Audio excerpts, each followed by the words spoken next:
Welcome to Two Witness Teaching Program. Two Witness, a Bible teaching program to change and transform people. You shall know the truth, and the truth shall make you free. Let's dive into it.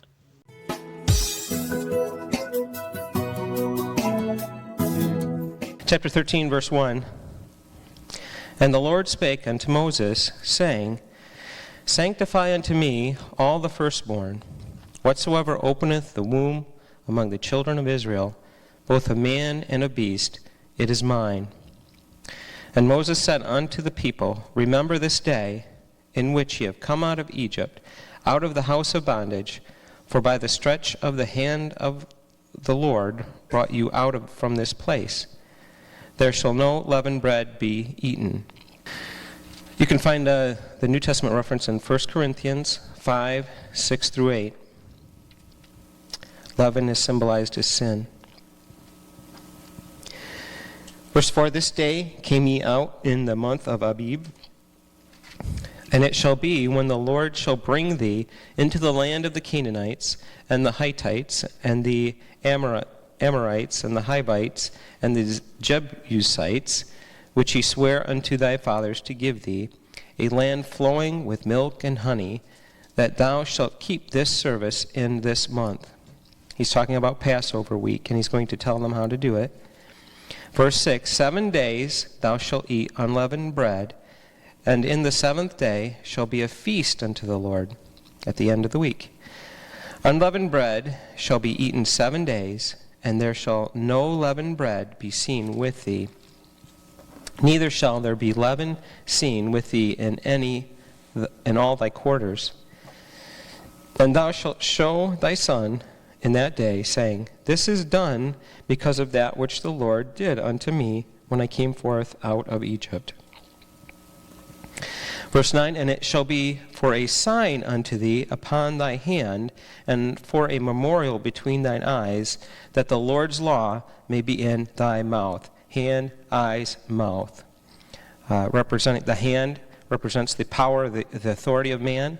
The eyes, his knowledge, and the mouth, his confession, is speaking what comes out of the man from his spirit.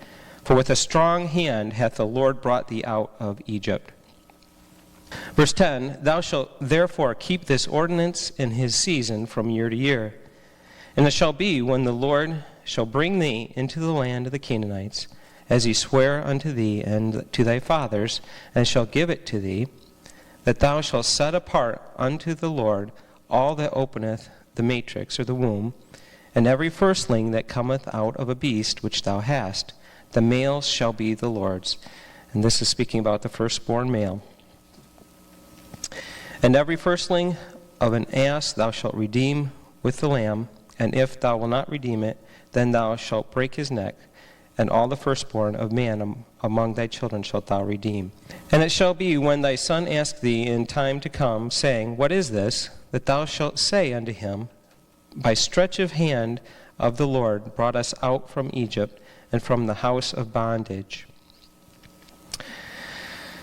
And it came to pass, when Pharaoh would hardly let us go, that the Lord slew all the firstborn in the land of Egypt, both the firstborn of man and the firstborn of beast. Therefore I sacrifice to the Lord all that openeth the matrix, being males, but all the firstborn of my children I redeem. So they make a sacrifice, all the firstborn males of the livestock, the animals, to the Lord, and then of the human beings, we're not going to kill them. We're going to make a special sacrifice in their behalf, in their regard to the Lord. Verse 16, And it shall be for a token upon thy hand, and for frontlets between thine eyes, and the strength of the hand, the Lord brought us forth out of Egypt. And it came to pass, when Pharaoh had let the people go, that God led them not through the way of the land of the Philistines, although that was near. For God said, Lest peradventure the people repent when they see war, and they return to Egypt. But God led the people about through the way of the wilderness of the Red Sea, and the children of Israel went up harnessed out of the land of Egypt. And Moses took the bones of Joseph with him, for he had straitly sworn the children of Israel, saying, God will surely visit you, and ye shall carry up my bones away hence with you. That's in Genesis 50:25. So they took Joseph's bones with them. And they took their journey from Succoth and encamped in Etham in the edge of the wilderness. And the Lord went before them by day in a pillar of cloud to lead them the way, and by night in a pillar of fire to give them light. He took not away the pillar of the cloud by day, nor the pillar of fire by night from before the people. Chapter 14. I'll let Wendy take over. Verse 1, The Lord spake unto Moses, saying, Speak unto the children of Israel, that they turn and encamp before Pi-hahiroth between Migdol and the sea, over against Baal-zephon. Before it shall ye encamp by the sea. For Pharaoh shall say of the children of Israel, They are entangled in the land, the wilderness hath shut them in. So he's leading them to camp in a place that backs them up against the sea. They would have no place to go. Verse 4, And I, God, will harden Pharaoh's heart, that he shall follow after them. And I will be honored upon Pharaoh and upon all his host, that the Egyptians may know that I am the Lord. And they did so. And it was told the king of Egypt that the people fled. And the heart of Pharaoh and of his servants was turned against the people. And they said, Why have we done this, that we have let Israel go from serving us? And he made ready his chariot and took his people with him. And he took 600 chosen chariots, and all the chariots of Egypt, and captains over every one of them. And the Lord hardened the heart of Pharaoh, king of Egypt, and he pursued after the children of Israel. And the children of Israel went out with a high hand. This would be by God's hand. But the Egyptians pursued after them, all the horses and chariots of Pharaoh and his horsemen and his army, and overtook them, encamping by the sea. This is exactly what God wanted to happen. He had it all set up. Let's let Pharaoh think they're trapped. Verse 10, When Pharaoh drew nigh, the children of Israel lifted up their eyes, and behold, the Egyptians marched after them, and they were sore afraid. And the children of Israel cried out to the Lord. And they said to Moses, Because there were no graves in Egypt, hast thou taken us away to die in the wilderness? Wherefore hast thou dealt thus with us, to carry us forth out of Egypt? Verse 12, they continue, Is not this the word that we did tell thee in Egypt, saying, Let us alone, that we may serve the Egyptians? For it had been better for us to serve the Egyptians than that we should die in the wilderness. And Moses said to the people, here's a statement of faith, Fear ye not, stand still and see the salvation of the Lord, which he will show to you this day. For the Egyptians whom you have seen today, ye shall see them again no more forever. The Lord shall fight for you, and ye shall hold your peace. Now that sounds like a statement of faith. He says, stand still, let God fight for you. But the Lord had a little different idea. The Lord said to Moses, Wherefore criest thou unto me? Speak to the children of Israel that they go forward. But lift thou up thy rod, and stretch out thine hand over the sea, and divide it. And the children of Israel shall go on dry ground through the midst of the sea. So I'm sure this hadn't entered Moses' mind, but here it is, directions from God about how this deliverance will occur. 17, And I, behold, I will harden the hearts of the Egyptians, and they shall follow them. And I will get me honor upon Pharaoh, and upon all his host, upon his chariots, and upon his horsemen. And the Egyptians shall know that I am the Lord, when I have gotten me honor upon Pharaoh, upon his chariots, and upon his horsemen. 19, And the angel of God, which went before the camp of Israel, removed and went behind them. And the pillar of the cloud went from before their face, and stood behind them. And it came, the cloud, came between the camp of the Egyptians and the camp of Israel, and it was a cloud and darkness to them. But it gave light by night to these, to Egypt, to Israel, so that the one came not near the other all the night.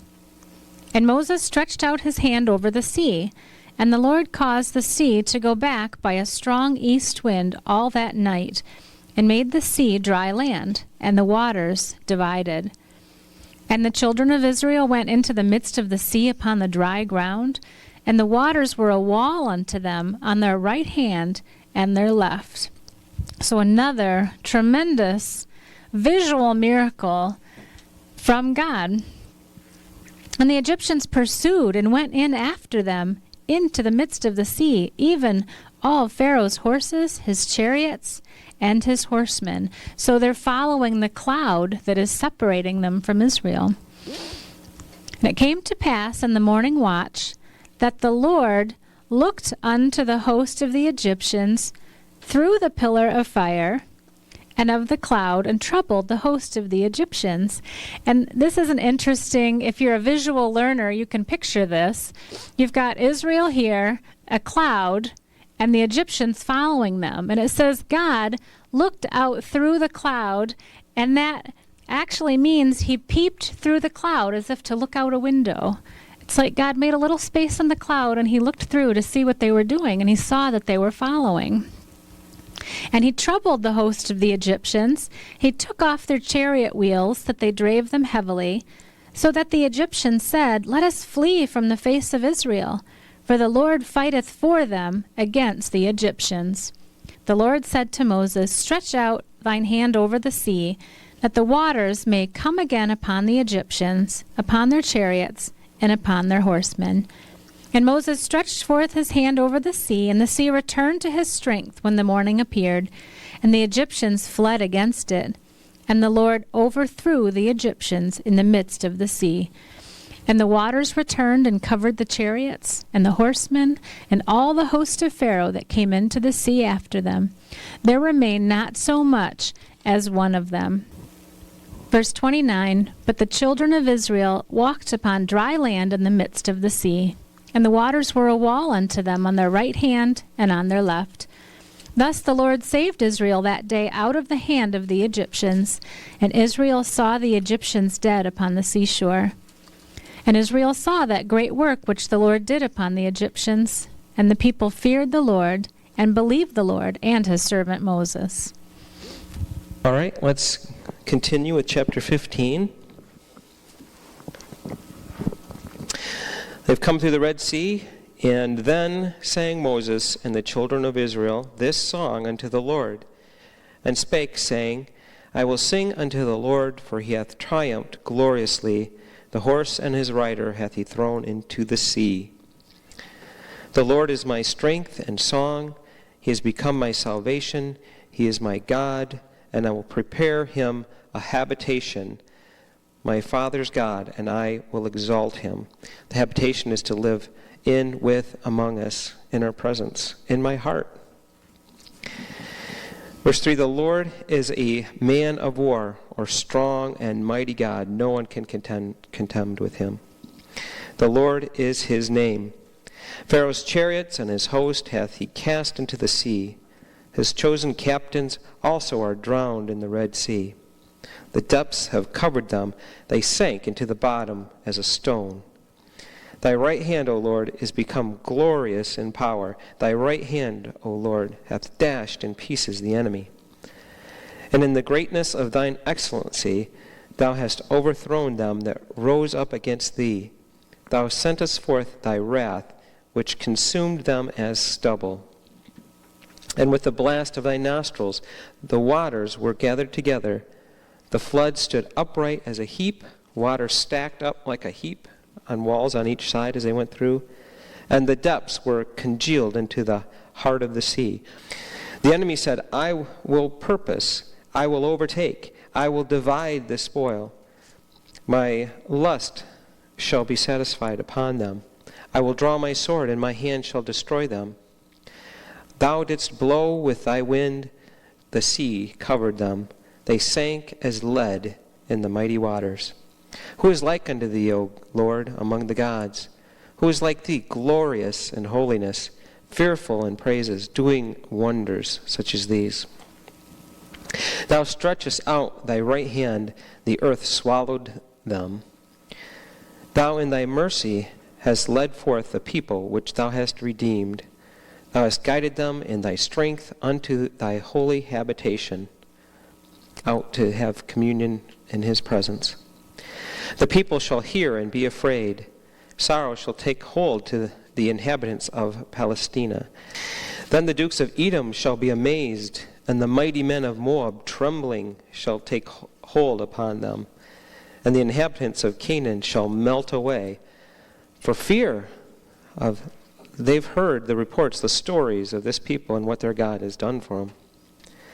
Fear and dread shall fall upon them by the greatness of thine arm. They shall be as still as a stone, till thy people pass over, O Lord, till the people pass over, which thou hast purchased. Thou shalt bring them in, and plant them in the mountain of thine inheritance, in the place, O Lord, which thou hast made for thee to dwell in the sanctuary, O Lord, which thy hands have established. And the Lord shall reign forever and ever. For the horse of Pharaoh went in with his chariots and with his horsemen into the sea, and the Lord brought again the waters of the sea upon them. But the children of Israel went on dry land in the midst of the sea. Verse 20, so Miriam the prophetess, the sister of Aaron, took a timbrel in her hand, and all the women went out after her with timbrels and with dances. And Miriam answered them, Sing ye unto the Lord, for he hath triumphed gloriously. The horse and his rider hath he thrown into the sea. So Moses brought Israel from the Red Sea, and they went out into the wilderness of Shur, and they went 3 days in the wilderness and found no water. And when they came to Marah, they could not drink of the waters of Marah, for they were bitter. Therefore the name of it was called Marah, which means bitterness. And the people murmured against Moses, saying, What shall we drink? And he cried unto the Lord, and the Lord showed him a tree, which when he cast it into the waters were made sweet. There he made for them a statute and an ordinance, and there he proved them. Verse 26, and he said, If thou wilt diligently hearken to the voice of the Lord thy God, and wilt do that which is right in his sight, and will give ear to his commandments, and keep all his statutes, then I will put none of these diseases upon thee, which I have brought upon the Egyptians, for I am the Lord that healeth thee. Verse 27, and they came to Elim, where were 12 wells of water, 70 palm trees, and they camped there by the waters. Chapter 16. And they took their journey from Elim, and all the congregation of the children of Israel came into the wilderness of Sin. It's actually pronounced Sin in Hebrew, which is between Elim and Sinai, on the 15th day of the 2nd month after their departing out of the land of Egypt. So they're only in the middle of the 2nd month, so they've been gone about 6 weeks. And the whole congregation of the children of Israel murmured against Moses and Aaron in the wilderness. And the children of Israel said to them, Would to God we had died by the hand of the Lord in the land of Egypt, when we sat by the flesh pots, and when we did eat bread to the full. For ye have brought us forth into this wilderness, to kill this whole assembly with hunger. Verse 4, Then said the Lord unto Moses, Behold, I will rain bread from heaven for you, and the people shall go out and gather a certain rate every day, that I may prove them whether they will walk in my law or no. So it doesn't say God was angry. It says, okay, I'll give them bread, and this will be a test for them. I'm going to prove them. It shall come to pass that on the 6th day they shall prepare that which they bring in, and it shall be twice as much as they gather daily. And Moses and Aaron said unto all the children of Israel, At evening, then ye shall know that the Lord hath brought you out from the land of Egypt. And in the morning, then ye shall see the glory of the Lord. For that he heareth your murmurings against the Lord. And what are we that ye murmur against us? And Moses said, This shall be, when the Lord shall give you evening flesh to eat, and in the morning bread to the full. For that the Lord heareth your murmurings, which you murmur against him. And what are we? Your murmurings are not against us, but against the Lord. So even though they complain to Moses and Aaron, really they're complaining to God. But God's going to promise them meat in the evening, bread in the morning. Verse 9, And Moses spake unto Aaron, Say unto all the congregation of the children of Israel, Come near before the Lord, for he hath heard your murmurings. And it came to pass, as Aaron spake unto the whole congregation of the children of Israel, that they looked toward the wilderness, and behold, the glory of the Lord appeared in a cloud. And the Lord spake unto Moses, saying, I have heard the murmurings of the children of Israel. Speak unto them, saying, At even ye shall eat flesh, and in the morning ye shall be filled with bread, and ye shall know that I am the Lord your God. And it came to pass that at even the quails came up and covered the camp. And in the morning the dew lay round about the host. And when the dew that lay was gone up, behold, upon the face of the wilderness there lay a small round thing, as small as the hoarfrost on the ground. And hoar means white. So just as small as the droplets of dew that would turn into frost if they were frozen, it actually turned into bread. And when the children of Israel saw it, they said one to another, It is manna, for they wist not what it was. Manna means, what is it? So that was the name of the bread. What is it? And Moses said to them, Well, this is the bread which the Lord has given you to eat. This is the thing which the Lord hath commanded. Gather of it every man according to his eating, an omer for every man, according to the number of your persons. Take ye every man for them which are in his tents. And the children of Israel did so, and gathered, some more and some less. And when they did meet it with an omer, he that gathered much had nothing over, and he that gathered little had no lack. And they gathered every man according to his eating.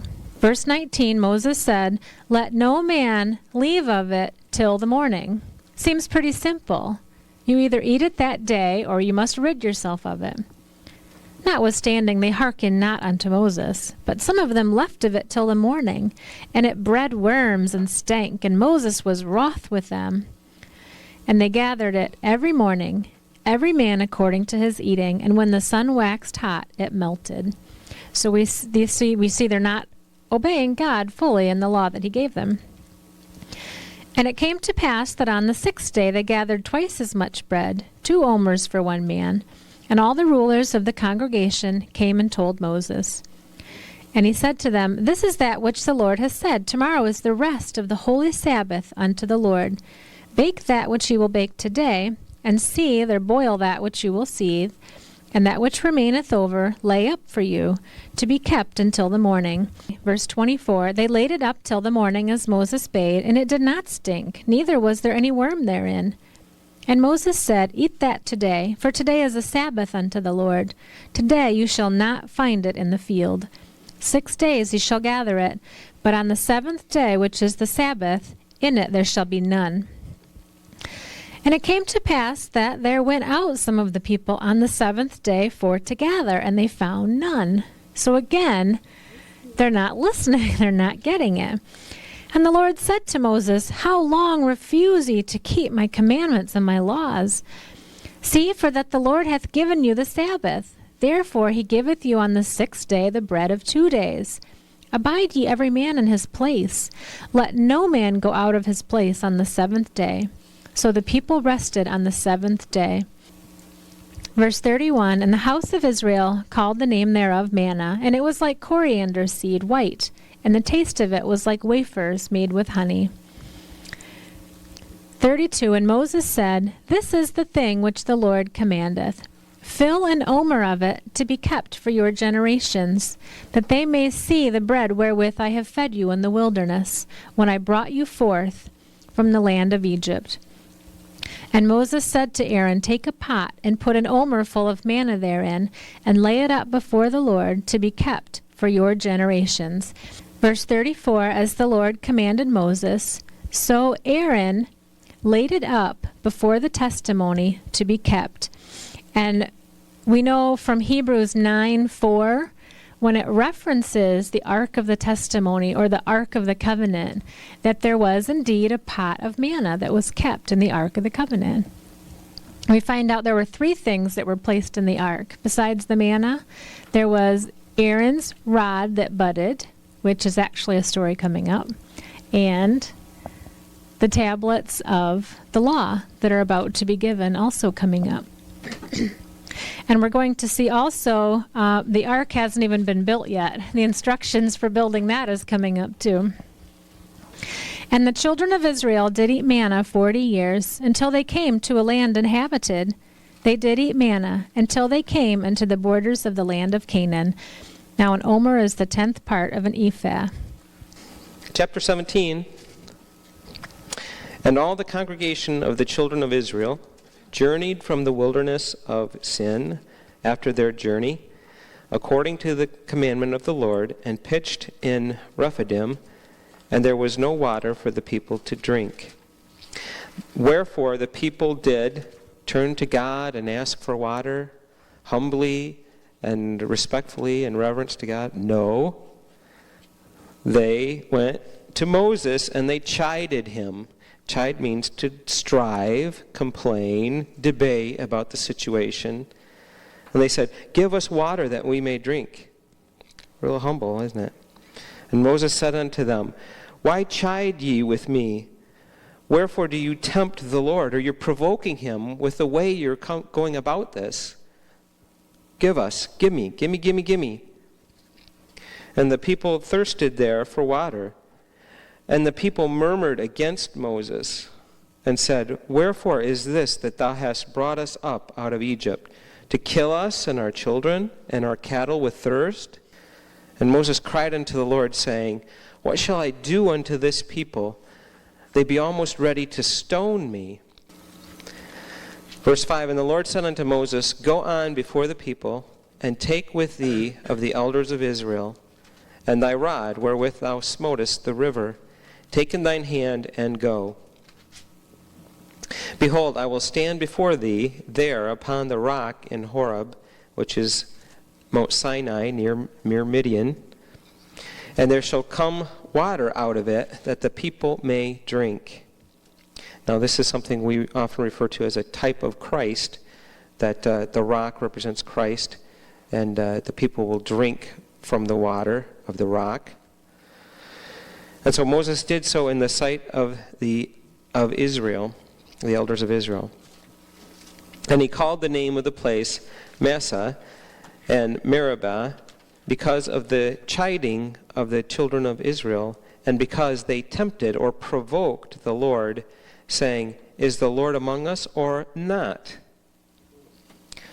Then came Amalek and fought with Israel in Rephidim.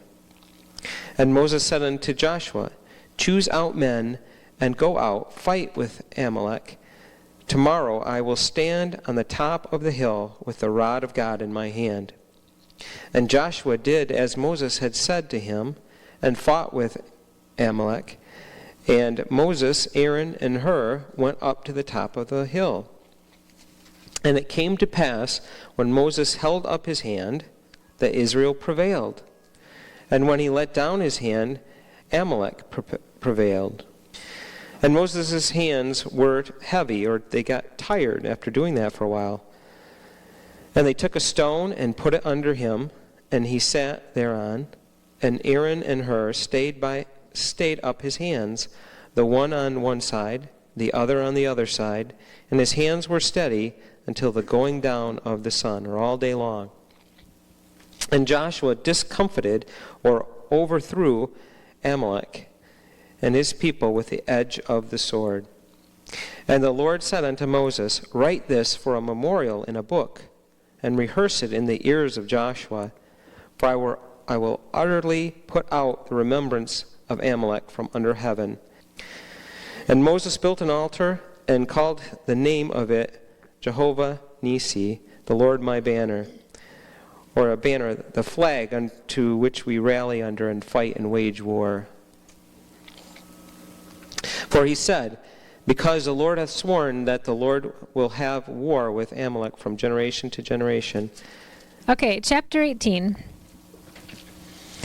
When Jethro, the priest of Midian, Moses' father-in-law, heard of all that God had done for Moses and for Israel his people, and that the Lord had brought Israel out of Egypt, then Jethro, Moses' father-in-law, took Zipporah, Moses' wife, after he had sent her back, and her 2 sons, of which the name of one was Gershom, for he said, I have been an alien in a strange land.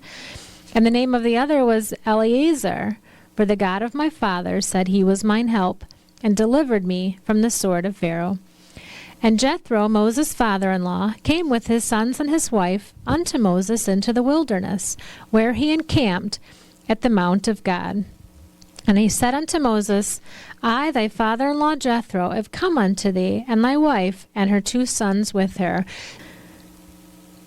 Verse 7, And Moses went out to meet his father-in-law, and did obeisance. He bowed down to him, and kissed him, and they asked each other of their welfare, and they came into the tent. And Moses told his father-in-law all that the Lord had done unto Pharaoh, and to the Egyptians for Israel's sake, and all the travail that had come upon them by the way, and how the Lord delivered them. And Jethro rejoiced for all the goodness which the Lord had done to Israel, whom he had delivered out of the hand of the Egyptians. And Jethro said, Blessed be the Lord, who hath delivered you out of the hand of the Egyptians, and out of the hand of Pharaoh, who hath delivered the people from under the hand of the Egyptians. Now I know that the Lord is greater than all gods, for in the thing wherein they dealt proudly, he was above them. And Jethro, Moses' father-in-law, took a burnt offering and sacrifices for God, and Aaron came and all the elders of Israel to eat bread with Moses' father-in-law before God. And it came to pass on the morrow that Moses sat to judge the people, and the people stood by Moses from the morning unto the evening. When Moses' father-in-law saw all that he did to the people, he said, What is this thing that thou doest to the people? Why sittest thou thyself alone, and all the people stand by thee from morning till even? And Moses said unto his father-in-law, Because the people come unto me to inquire of God. When they have a matter, they come unto me, and I judge between one and another, and I do make them know the statutes of God and his laws. So Moses was their sole instructor. He was their sole judge. He was their sole leader, and he spent every waking moment arbitrating between the people or instructing them. Verse 17, Moses' father-in-law said to him, The thing that thou doest is not good. Thou wilt surely wear away, both thou and this people that is with thee. For this thing is too heavy for thee. Thou art not able to perform it thyself alone.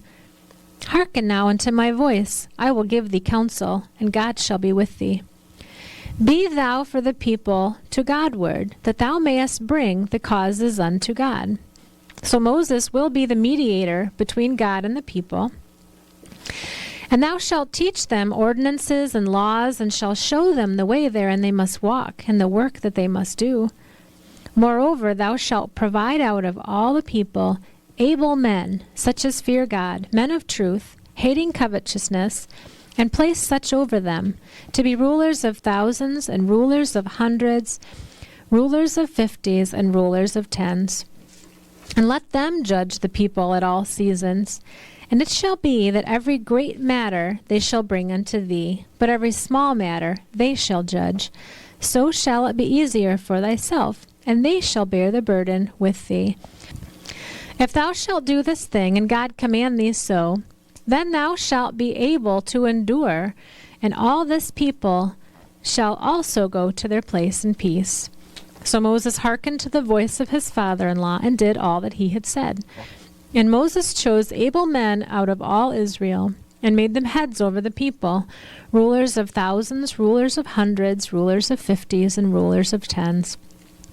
And they judged the people at all seasons. The hard causes they brought unto Moses, but every small matter they judged themselves. And Moses let his father-in-law depart, and he went his way into his own land. Chapter 19. We're going to come up on a key moral government passage soon in this chapter.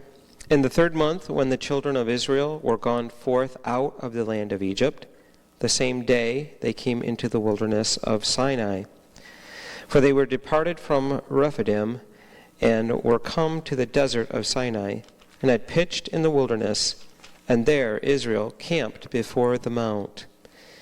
And Moses went up unto God, and the Lord called unto him out of the mountain, saying, Thus shalt thou say to the house of Jacob and to the children of Israel, You have seen what I did unto the Egyptians, and now I bear you on eagle's wings. Figuratively, I brought you out with a strong and mighty hand, like you flew out of there, and brought you unto myself to serve me and worship me. Now therefore, if you will obey my voice indeed, here's I'll start on all the conditions again. God always talks this way. To miss it is to miss God completely. If you will obey my voice indeed, and keep my covenant, then ye shall be a peculiar treasure unto me above all people. For all the earth is mine. Yes, it is. But there's only a certain select amount of people that are serving him because you do it by free will choice. And ye shall be unto me a kingdom of priests and a holy nation. This is God's vision for his people. This is what he wants. These are the words which thou shalt speak unto the children of Israel. And Moses came and called for the elders of the people, and laid before their faces all the words which the Lord commanded him. And all the people answered together and said, All that the Lord hath spoken we will do. And Moses returned the words of the people unto the Lord. The people agreed to keep all the commandments of God, whatever they're going to receive. And the Lord said unto Moses, Lo, I come unto thee in a thick cloud, that the people may hear when I speak with thee, and believe thee forever. And Moses told the words of the people unto the Lord. And the Lord said unto Moses, Go unto the people, and sanctify them today and tomorrow, and let them wash their clothes. And be ready against the third day, for the third day the Lord will come down in the sight of all the people upon Mount Sinai, and thou shalt set bounds unto the people round about that mountain. Take heed to yourselves that you go not up into the mount, nor touch the border of it. Whosoever toucheth the mount shall be surely put to death. There shall not an hand touch it, but he shall surely be stoned or shot through. Whether it be a beast or a man, it shall not live. When the trumpet soundeth long, they shall come down to the mount. And Moses went down from the mount unto the people, and sanctified the people, and they washed their clothes. And he said unto the people, Be ready against the third day, when God's going to speak to us and tell us his law. Come not at your wives, or abstain from sexual relations with your wives. Let's keep our minds upon God for this time period, for these 3 days. And it came to pass on the third day in the morning that there were thunders and lightnings and a thick cloud upon the mount, and the voice of the trumpet exceeding loud, so that all the people that was in the camp trembled. And Moses brought forth the people out of the camp to meet with God. And they stood at the nether part of the mount, or at the foot, the base, the lowest point that they weren't supposed to go beyond. And the Mount Sinai was altogether on a smoke, because the Lord descended upon it in fire, and the smoke thereof ascended as the smoke of a furnace, and the whole mount quaked greatly. And when the voice of the trumpet sounded long, and waxed louder and louder, Moses spake, and God answered him by a voice. And the Lord came down upon Mount Sinai, on the top of the mount, and the Lord called Moses up to the top of the mount, and Moses went up. And the Lord said unto Moses, Go down, charge the people, lest they break through unto the Lord to gaze, and many of them perish. Go down, tell them, don't come up here. Verse 22, And let the priests also which come near to the Lord sanctify themselves, lest the Lord break forth upon them in judgment. And Moses said unto the Lord, The people cannot come up to Mount Sinai, for thou chargest, saying, Set bounds about the mount and sanctify it. Well, you told them that, but maybe you should tell them again. They don't have a propensity for doing what they say they do. And the Lord said unto him, Away, get thee down, and thou shalt come up, thou and Aaron with thee, but let not the priests and the people break through to come up unto the Lord, lest he break forth upon them. So Moses went down unto the people and spake unto them. Okay, I put a map up here just to explain a little bit more of the journey. I'm sure in the back of your Bible you have a map that says the Exodus, and you could find out specifically where things were. But we know the Mediterranean Sea, Egypt is right here in the north part of Africa, and Goshen was over here on the east side of the Nile River. So when Israel left Goshen, they came this way. We don't know exactly where they crossed the Red Sea, but it was somewhere within the Arabian Peninsula, because when they crossed the Red Sea, they were here in the peninsula. So it was just 1 month from their leaving Goshen, coming into the wilderness of Sin. It was the 15th day of the second month that they left and they went down here more to Mount Sinai. The first day of the third month, they arrive here. So it was, we've already read this, only 2 months from leaving Goshen to the coming to the mountain. And that's as far as we've come so far. Now we know they spend pretty close to 11 months here, and this is during the time Moses keeps going on to the mountain, the law is being given, the people are being tested. Midian is here, and there's a major route right here. It's called the King's Highway, so it would be very easy for anyone to travel in this area. Midian is where, of course, Jethro is from, so when he comes to visit Moses, it's very close to where he is, relatively speaking. So I wrote this down also. The book of Exodus covers 144 years, 11 and a half months. And we see the first 144 years taking place in chapters 1 and 2. And so when we start in chapter 3, when they leave Egypt, all the way to the giving of the law, before we even end the book of Exodus, it's just 11 and a half months. So not much time taking place over these last 38 chapters. So that just gives you a little bit of perspective on time and place. And so chapter 20 starts the giving of the moral law. And God spake all these words, saying, I am the Lord thy God, which have brought thee out of the land of Egypt, out of the house of bondage. Thou shalt have no other gods before me. Verse 4, Thou shalt not make unto thee any graven image, or any likeness of anything that is in heaven above, or that is in the earth beneath, or that is in the water under the earth. Thou shalt not bow down thyself to them, nor serve them.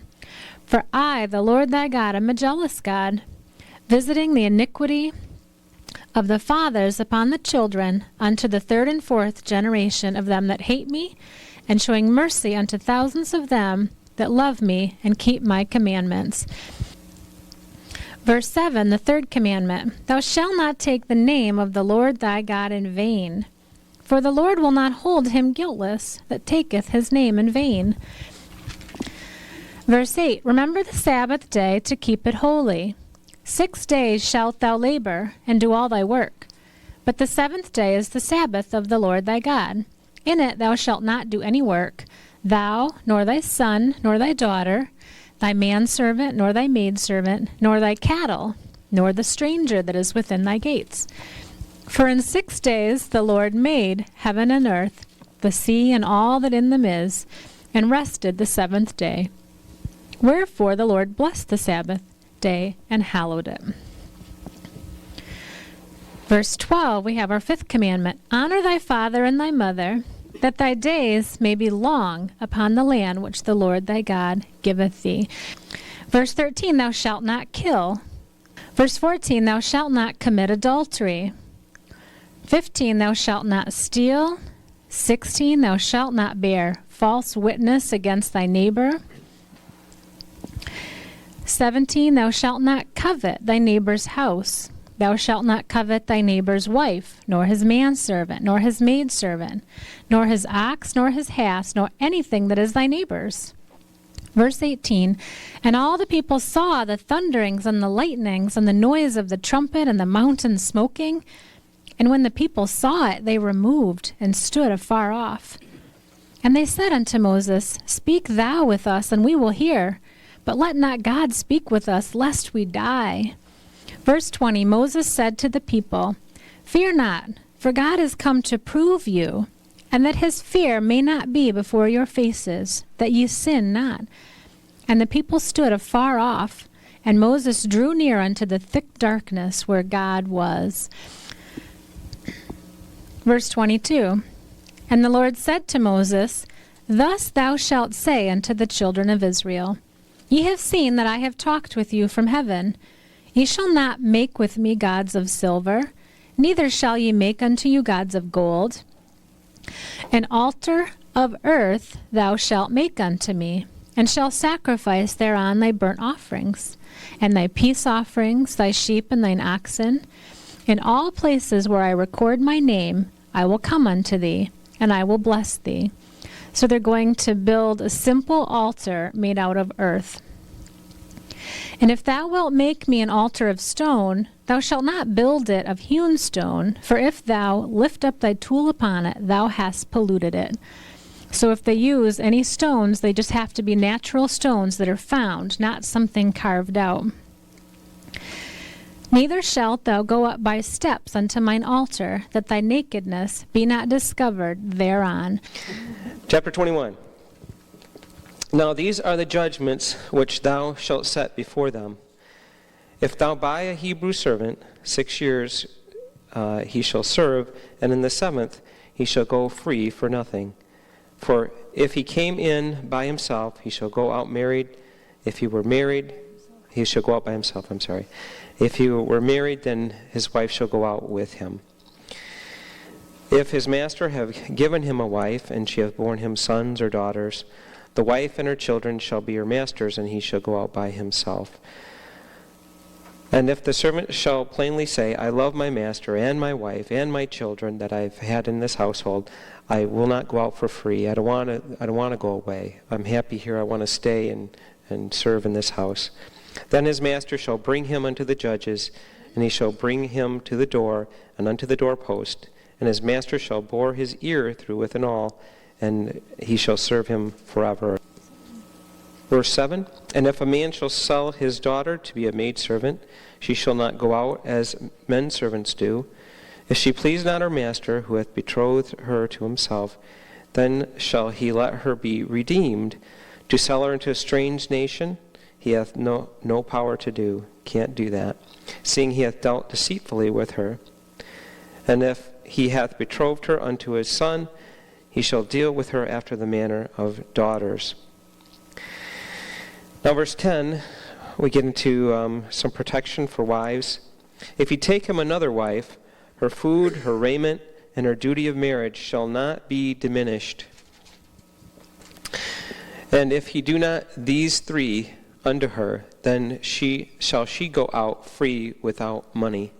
Verse 12, we see death penalty for murder. He that smiteth a man so that he die shall be surely put to death.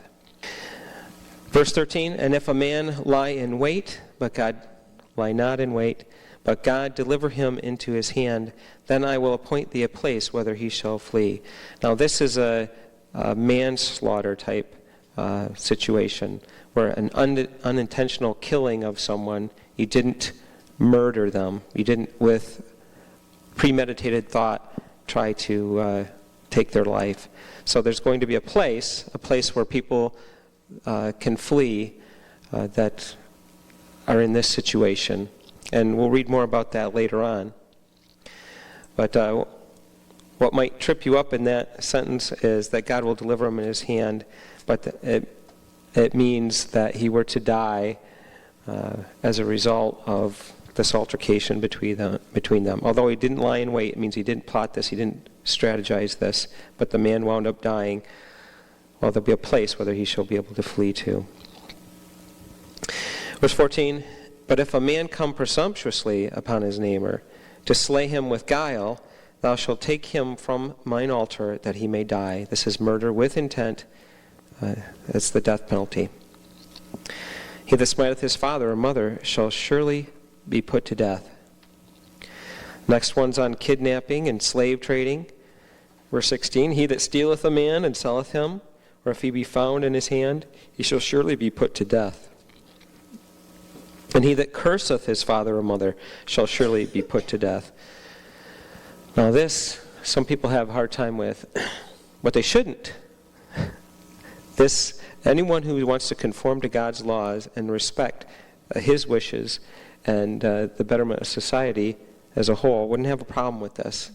And what the fear that would do in people if they couldn't be allowed to do this, to curse their parents. Now, I've seen recently where parents, because they're immune from all discipline from, our children are immune from, in our society, from discipline from parents, the law protects them, that they're doing things, they're striking their parents. They're hitting their parents and saying, I know the law, and you can't do anything to me, but I can do all I want to you. And we have an upside-down world here where that's promoted and protected, and it's terrible. But if it was the other way around, people would fear and respect their parents. And yes, that's the way it should be. If we go back to the 5th commandment, honor thy father and thy mother, that thy days may be long upon the land which the Lord thy God giveth thee. Well, here's the opposite. If you curse your mother or your father, you'll be put to death. You will not have a long life. You'll have a very short life. That's right. That's right. So, if you have a problem with that, get your act cleaned up. Don't try to change the law. I mean, you should be honoring your parents. Don't be doing any such thing as this to them. Verse 18, and if men strive together, or one smite another with a stone, or with his fist, and he die not, but keepeth his bed, if he rise again and walk abroad upon a staff, then shall he that smote him be acquitted, only that he pay for the loss of his time, and shall cause him to be thoroughly healed. So this, as there was an altercation, someone was hurt, they have damages, and we have this in our legal system. Well, you help make good for what you've done to that guy until he's back up again and he can work and provide for his family. Makes sense? Right. And you see this in, these are all moral government principles. You're trying to make things morally right again, and that's what the law is, and the penalties are prescribing, to do your best to come at justice and to ensure morality in society. And if a man smite his servant or his maid with a rod, and he die under his hand, he shall be surely punished. Notwithstanding, if he continue a day or two, he shall not be punished, for he is his money. Now, this is the idea that your servant is actual property to you, and if he were to perish, you would have suffered enough from that as a damage. Verse 22, if men strive and hurt a woman with child, so that her fruit depart from her, and yet no mischief follow, this means that she lives on. Okay, a woman has been hurt in a fight, but she's living on. He shall be surely punished according as the woman's husband will lay upon him, and he shall pay as the judges determine. So this doesn't line up with the false Christians' views on abortion. This is life. God wants it protected. God set up laws against harming unborn children. And if a man does this and causes a woman to miscarriage, he will make reparations. 23, and if any mischief follow, the woman dies, then thou shalt give life for life, eye for eye, tooth for tooth, hand for hand, foot for foot, burning for burning, wound for wound, stripe for stripe. And this is what you have to have in society, because not everyone's going to serve God. Even in Israel, they weren't going to serve God. Well, you got to have laws to deal with those folks. And if they're not going to do what's right, there has to be judgment, there has to be punishment. And so wherever we're at, whether we were in Old Testament Israel or we're in the United States of America, there needs to be these type laws. Verse 26, and if a man smite the eye of his servant and the eye of his maid, that it perish, he shall let him go free for his eye's sake. And if he smite out his manservant's tooth or maidservant's tooth, he shall let him go free for his tooth's sake. So that's considered enough damage to the person. You should let that servant go free for the injury you inflicted to them. Verse 28, if an ox gore a man or a woman, that they die, then the ox shall be surely stoned, and his flesh shall not be eaten, but the owner of the ox shall be quit, or cleared or acquitted, if you sacrifice the ox that killed the person. But this, we're going to find out that if the owner knew the ox might do that, then he'd be on the hook for it. But this is the idea that ignorantly your animal got out, hurt somebody, okay, we're going to put that animal to death, and that will consider you off the hook now, because you didn't play a part in that. 29, but if the ox were wont to push with his horn in time past, oh, there's a problem with this animal, and then hath been testified to his owner knows there's a problem with this. What do we have in our society? The pit bulls that people are complaining about, telling people all the time, look, your dog's going to hurt somebody. Well, there's no ignorance there. You're on the hook for that. And he hath not kept him in, but he hath killed a man or a woman. The ox shall be stoned, and his owner shall also be put to death. This is a moral government principle. You knew about it. You knew this could happen. You didn't care. So their life is on judgment for that has come upon you. Verse 30, if there be laid on him a sum of money, then he shall give for the ransom of his life whatsoever is laid upon him. So I guess that would be up to the family to determine if they want to spare his life and offer him to make some kind of reparations. Okay. Verse 33, if a man shall open a pit, or if a man shall dig a pit and not cover it, and an ox or an ass fall therein, the owner of the pit shall make it good, and give money unto the owner of them, and the dead beast shall be his. And if the one man's ox hurt another's that he die, then they shall sell the live ox and divide the money of it, and the dead ox also they shall divide. Or if it be known that the ox hath used to push in the time past, you couldn't keep him under control, and his owner hath not kept him in, he shall surely pay ox for ox, and the dead shall be his own.